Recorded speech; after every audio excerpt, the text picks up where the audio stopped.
नागपूर हिवाळी अधिवेशनामध्ये अनधिकृत बांधकामाचा मुद्दा चांगलाच गाजला होता।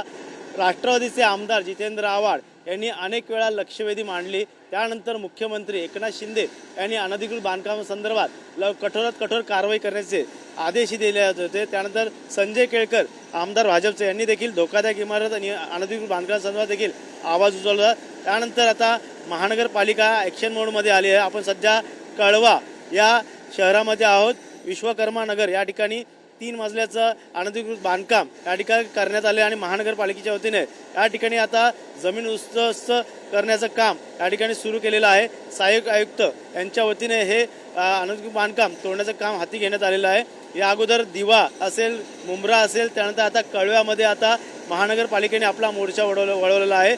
अनधिकृत बांधकामावरती कारवाई करण्याचे आदेश मुख्यमंत्र्यांनी दिल्यानंतर महानगरपालिकेचे पालिका आयुक्तांनी देखील आता सहाय्यक आयुक्तांच्या आदेशानुसार या ठिकाणी आता कारवाईला सुरुवात झालेली आहे। ठाणे असेल, मुंब्रा असेल, दिवा असेल, या विटावा असेल, कळवा असेल, अशा अनेक ठिकाणी अनधिकृत बांधकामाचा विळखा ठाणे शहरात असेल या ठिकाणी दिसून येत आहे।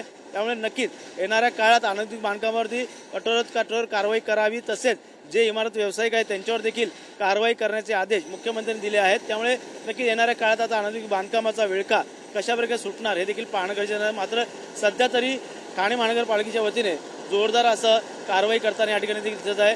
पोलीस संरक्षण देखील या ठिकाणी दिलेलं आहे कुठल्या अनुचित प्रकार घडू नये यासाठी। त्यामुळे नक्कीच येणाऱ्या काळात दिवा असेल, कळवा असेल, मुंब्रा असेल, ठाणे शहरात कशा प्रकारचे अनधिकृत बांधकाम आहेत आणि कशा प्रकारे जमीन दुरुस्त करतात हे महापालिका हे आता देखील पाहणं गरजेचं राहणार आहे। त्यामुळे आधीच गणेश सुराट, TV9 मराठी, कळवा।